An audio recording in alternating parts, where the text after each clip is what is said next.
Good morning student. आज हम 10th class की साइंस चैप्टर नंबर 4 इसकी सेकंड वीडियो हम डाल रहे हैं। कुछ कमेंट आई थी, कुछ कॉल्स आई थी कि इस चैप्टर को दोबारा से थोड़ा और एक्सप्लेन कीजिए। तो कार्बन एंड इट कंपाउंड्स, देखो दोस्तों, आपको पता होना चाहिए कि कार्बन क्या है। कार्बन एक एटम है जिसका एटॉमिक मास कितना है? 6। इसे कहते हैं एटॉमिक नंबर। और एटॉमिक मास 12 है। क्या है? अब इसकी इलेक्ट्रॉनिक कॉन्फ़िगरेशन क्या होगी? पहले 2, फिर दूसरे ऑर्बिट पे 4। चलिए, अब इसके आउटर मोस्ट में 4 है। अब इसे पूरे करने के कितने की जरूरत है? 8 की, क्योंकि हमें पता है कि एल एन एन पहला ऑर्बिट 2 से पूरा होता है, दूसरा 8 से, तीसरा 18 या 8 से, और फिर 32 से। चलिए, तो दूसरा ऑर्बिट इसे 8 चाहिए, तो इसे कोई 4 तो देगा नहीं, और ये भी अपने 4 नहीं खोएगा। तो ये क्या करता है? इस पर पॉजिटिव आयन भी होता है और नेगेटिव आयन भी। तो इसीलिए हम सी पॉजिटिव और इतना लिखते हैं। एंड इट कंपाउंड, और इसके कंपाउंड यानी कार्बन से बहुत कुछ चीजें बनती हैं। हमारे एवरीडे लाइफ में कार्बन कंपाउंड्स बहुत ज्यादा यूजेज होता है। फैक्ट्रीज में, घर में, यहाँ तक कि आप अपने घर में रोटी भी खाते हो ना दोस्त, तो रोटी पे जो ब्लैक ब्लैक स्पॉट होते हैं, दैट इज कॉल्ड कार्बन। धुआं होता है, उसके अंदर कार्बन होता है, राइट? तो ब्लैक चीज जितनी भी है वो कार्बन से मिली होती है। ब्लैक पेंट जो होता है वो भी कार्बोनेटेड कंपाउंड्स होते हैं। कोई सा तो बहुत कुछ। अब कहता है कि इस चैप्टर में we come to know many component of importance जो हमारे लिए यूजेबल है। तो कार्बन हमारे लिए हानिकारक भी है, लेकिन बहुत यूजेबल भी है। दैट के लिए आगे चलते हैं। अब बहुत सारी चीज, मेटल, गिलास, अदर, ये सब चीज कार्बन के कंपाउंड से ही बनती है। आप देखते हैं आगे।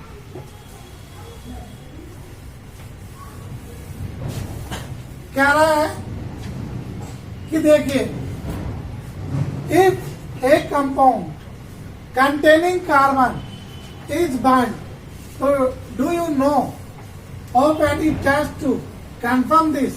यदि कार्बन के किसी कंपाउंड को आप जलाते हैं तो क्या नोट करते हैं दोस्त? आप क्या ऑब्जर्व करते हैं?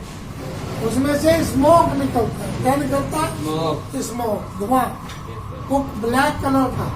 तो हम जानते हैं कि कार्बन की कोई चीज जल रही है।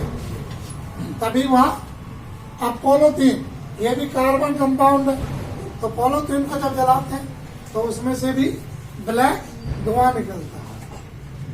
तो कह रहा था अर्थ क्रस्ट हैज ओनली, पृथ्वी के गर्भ में, अर्थात पृथ्वी के अंदर सिर्फ कार्बन 0.02% ही पाया जाता है। Minerals like carbonate, hydrogen carbonate, कोयल, पेट्रोल, ये सब कार्बन कंपाउंड है। क्या है? कार्बन कंपाउंड है। एंड एटमोस्फेयर है 0.3 इतने। और हमारे वायुमंडल में कार्बन जो है वो 0.03% वायुमंडल, और पृथ्वी में 0.02%। जमीन के अंदर इतना है और एयर में इतना पाया जाता है। दैट के लिए याद रखना, दोनों वैल्यू अलग है। अब carbon seen in a image in this chapter, बहुत सारी प्रॉपर्टी पढ़ेंगे हम कार्बन की। And carbon show importance to us. और कार्बन हमारे लिए कितना इम्पोर्टेंस है ये भी पढ़े। अब bond in carbon, the covalent bond. Carbon जो है कोवलेंट बॉन्ड बनाता है। क्या बनाता है? Covalent bond. कोवलेंट बॉन्ड का मतलब होता है सिंगल बॉन्ड, जिसे हिंदी में एकल आबंधन करते हैं। क्या कहते हैं? आबंधन। अब जैसे कार्बन ऑक्साइड, तो क्या बनाया इसमें? सी और ओ, ठीक है, डबल बॉन्ड हो गया। तो एक कोवलेंट बॉन्ड है, कोवलेंट का डबल बॉन्ड है। अब ये कहता है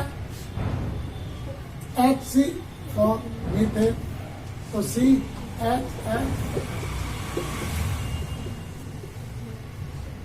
राइट। तो हमें ये सब चीज पता होनी चाहिए। अब इसमें जब इलेक्ट्रिसिटी कार्बन में, अब इसका जो मेल्टिंग पॉइंट है वो हाई होता है। क्या होता है?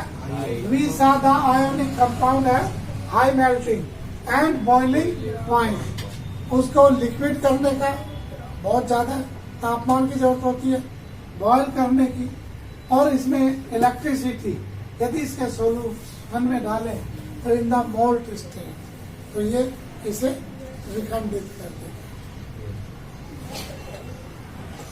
मोल्टन स्टेट मतलब विखंडित। हाँ, most carbon compound are poor conductor of electricity. क्योंकि आपको पता है कार्बन बैड नहीं है, बैड कंडक्टर ऑफ इलेक्ट्रिसिटी नहीं है, पुअर है। पुअर का मतलब बहुत कम कार्बन को इलेक्ट्रिसिटी को अपने अंदर से प्रोवाइड करता है, बिल्कुल बंद नहीं करता। अब the boiling and melting point of the carbon compound. अब यहाँ पे हम आपको बताते हैं एसिटिक एसिड, ये आपको कार्बोक्सिलिक ग्रुप है। तो क्या है एसिटिक एसिड? CH3COOH, ये आपको याद करना है। क्लोरोफॉर्म CH-Cl3, इथेनॉल, राइट, और मीथेन। तो आपने देखा जैसे जैसे कार्बन के ये बढ़ रहे हैं तो इनका बॉइलिंग पॉइंट बढ़ रहा है, और जैसे जैसे कार्बन घट रहा है इनका मेल्टिंग और बॉइलिंग पॉइंट भी घट रहा है। वैसा the force of attraction between the molecular are not very strong. अब इनके बीच जो आकर्षण बल होता है वो ज्यादा स्ट्रॉन्ग नहीं होता। These compounds are largely non-conductor of electricity. जब इनके अंदर वीक स्ट्रॉन्ग बॉन्ड नहीं बनता तो इनमें नॉन कंडक्टिविटी ज्यादा पाई जाती है। अब क्या था, हमने 9th क्लास में पढ़ा था बहुत सारे एलिमेंट्स के बारे में और उनकी वैलेंसी और इलेक्ट्रॉनिक कॉन्फ़िगरेशन। तो ये चार आपको acetic acid CH3COOH, chloroform CH-Cl3, ethanol CH3CH2OH और मीथेन CH4, ये चारों फॉर्मूले आपको याद करने हैं। और सर आप इलेक्ट्रॉनिक कॉन्फ़िगरेशन के साथ ये टेबल आपको याद करनी है। साथ में दोस्त इसके नीचे आ जाओ, फिर बाद में लेंगे। नीचे आ जाओ, एक टेबल और है, ये याद करना। अब इसमें आपको याद करनी है, इसे इथेन, इसका मैंने लिखा हुआ C है, तो जितने भी C होते हैं H उसका डबल में 2 जोड़ देते हैं, तो ये 6 ऐसे याद करना। देखो इथेन, बोलो मेरे साथ, methane, propane, butane, pentane, hexane. 1 number methane, 2 number ethane, 3 number propane, 4 number butane, 5 number pentane और 6 नंबर हेक्सेन। अब जो नंबर है ये कार्बन है। क्या है? कार्बन। मीथेन में एक कार्बन, हाँ, तो एक का डबल हुआ दो, दो जोड़ दिए तो हाइड्रोजन 4। फिर इथेन में दो होते हैं, दो दूनी 4 और 2 6 होते हैं। ब्यूटेन में, प्रोपेन में 3 होते हैं, 3 दूनी 6 और 2 8 होते हैं। ब्यूटेन में 4 होते हैं, 4 दूनी 8 और 2 10। पेंटेन में 5 दूनी 10 और 2 12। हेक्सेन में 6 दूनी 12 और 2 14। समझ में आई? तो ये कंप्लीट रिएक्शन है। इसके लिए ये फॉर्मूला याद रख लेना, CN, जितने CN है H2 डबल और उसमें N जोड़ दिए, तो ये इक्वेशन। ये 6 फॉर्मूले याद करने हैं आपको। अब एक होता है लाइन, क्या होता है? ये कौन सा हो गया? N. Methane, ethane, propane, butane, pentane, hexane. अब एक हो गया लाई। लाई का क्या फॉर्मूला होता है? CHN CH2 plus 1। इसमें डबल में एक जुड़ेगा, इसमें डबल में 2 जुड़े थे, इसमें डबल में एक जुड़ेगा। एक जुड़ेगा, तो ये आएगा methyl, ethyl, right, propyl, butyl, pentyl और हेक्साइल।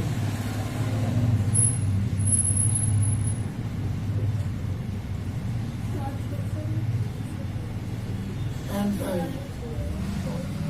अब इसका CH3, C2H5, C3H7, C4H9, एक एक H कम हो जाएगा इससे, तो C5L11, C6H13। तो 6 ये हो गए पहली टेबल, 6 हो गए ये लाई है, ये एन है, राइट। कोई सा 12 फॉर्मूले याद? Any problem? अब इनके और फॉर्मूले बनने हैं। आप देखो, एक बनेगा तीसरी टेबल, चौथी टेबल, पांचवी टेबल और छठी टेबल, राइट। एक होगा OH लगेगा, इथे इसमें लगेगा, ये पहली टेबल में, राइट, क्योंकि H यहाँ H कम है तो ये रिएक्शन करेगा किसके साथ? इसके साथ, तो इसे क्या पढ़ेंगे? नल। क्या पढ़ेंगे? नोल, सॉरी, नोल।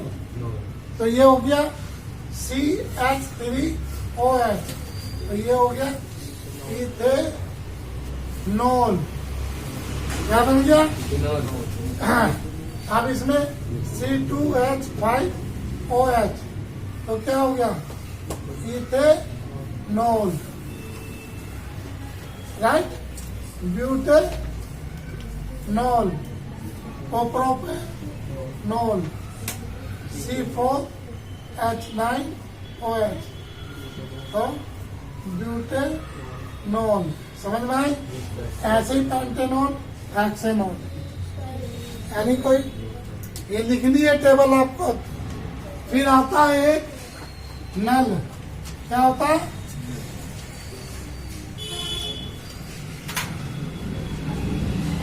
नल। क्या होता है?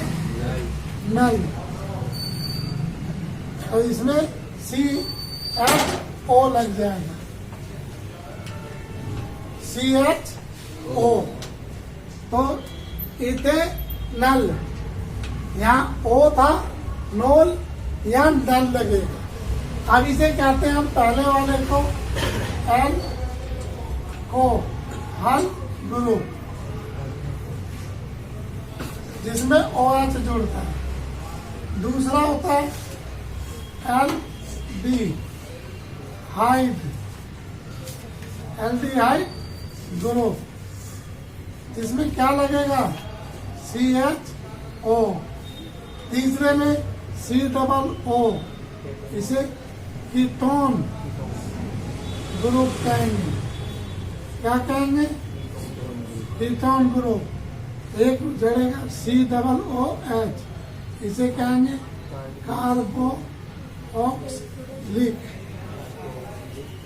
एसिड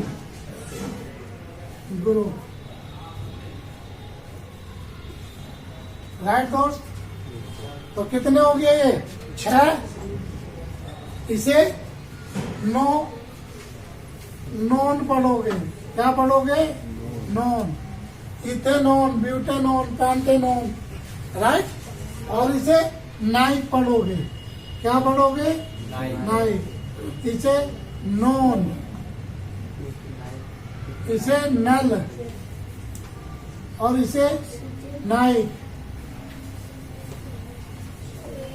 नाइक पढ़ोगे। हाँ जी, समझ में आए? तो कितने हो गए फॉर्मूले? 36 और 4 थे पहले। कितने हो गए? 40 हो गए यार। हाँ जी, 40 हो गए। और 4 ग्रुपों के नाम, ये OH 44, alcohol OH, CHO aldehyde. जहां भी CHO आ जाए आंख बंद करके समझ लेना एल्डिहाइड ग्रुप है। और जहां OH है वो अल्कोहल है। अल्कोहल को क्या पढ़ते हैं? नल, नॉल पढ़ेंगे। और एल्डिहाइड को नल, कीटोन को नॉन, और COOH आ जाए नाइक, कार्बोक्सिलिक एसिड। वैसा 44 फॉर्मूले याद। आगे देखो, ये देखो, अल्कोहल पे OH लगेगा। इधर देखो, एल्डिहाइड में CHO लगेगा, कीटोन में O, कार्बोक्सिलिक में COOH लगेगा। ये नॉन पढ़ा जाएगा, ये नल पढ़ा जाएगा, ये नॉन पढ़ा जाएगा, ये नाइक पढ़ा जाएगा। कोई सा समझ में आए? हाँ जी। Any problem? ये लिख लोगे ना? आगे चले? कोई प्रॉब्लम?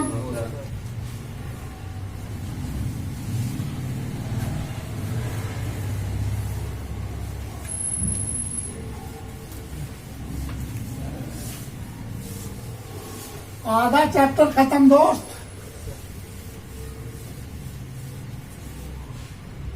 अब देखो, इसमें एक चीज और बता रहा हूं।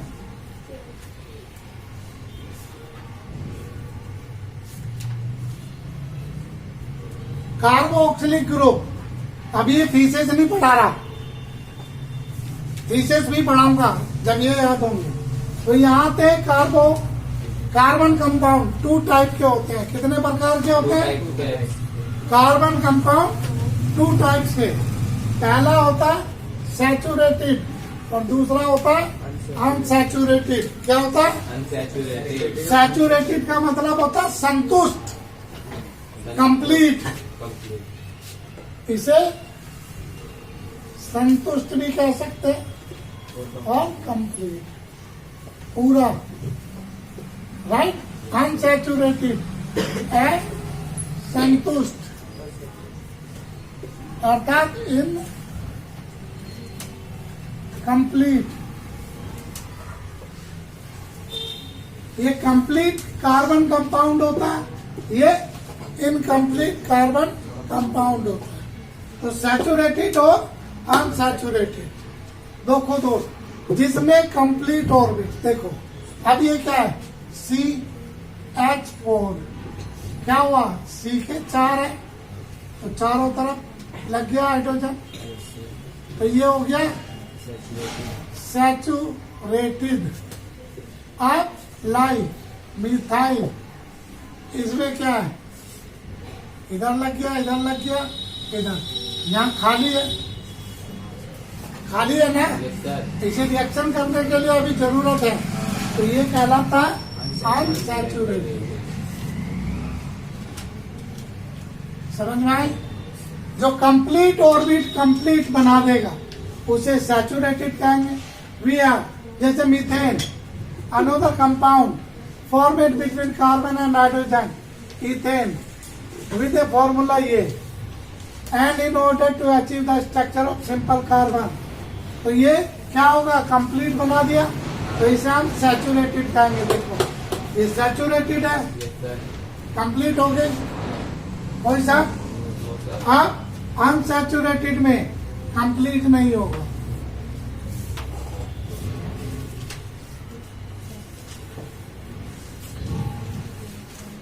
इसे हम 3 भागों में विभाजित करते हैं इस चैन को, राइट। एक चैन रिएक्शन होती है, सच्ची मतलब लाइव वाले जितने भी होते हैं फर्स्ट ग्रुप वाले वो सब अनसेचुरेटेड। अनसैचुरेटेड,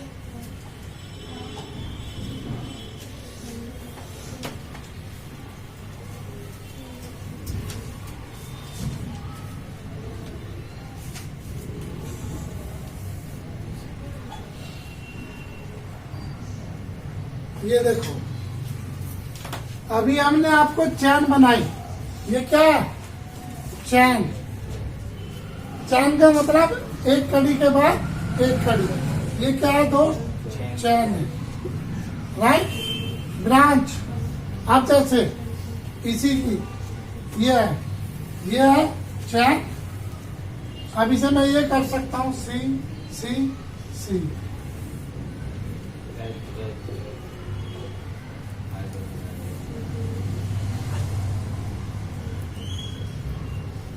ये क्या हो गई, ब्रांच। भाई सीधे ना चल के एक अलग से शाखा हो गई, इसमें एक साथ है, तो ये चैन है, ये इधर जाके इधर को मुड़ गया, तो ये ब्रांच हो गई। एक होता है रिंग, रिंग का होता है सर्कल, तो ये 3 होते हैं, ये वृत्ताकार होता है, ये शाखा होती है, और ये सीधी क्रम से।